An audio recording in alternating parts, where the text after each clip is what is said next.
I like to discuss the things that I found interesting in our EDH class.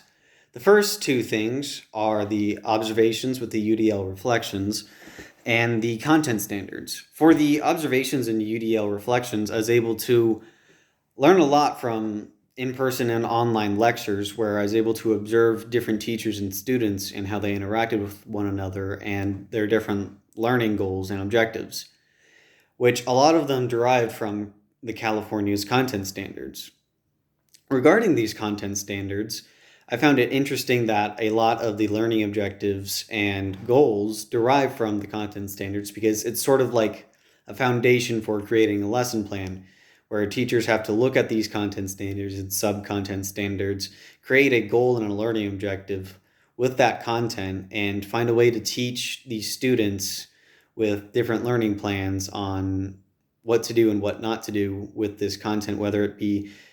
judges in government or other historical evidence such as World War II and whatnot. And I found it interesting watching these play out in my observations, where I got to see some of the content standards being described in some of these classes.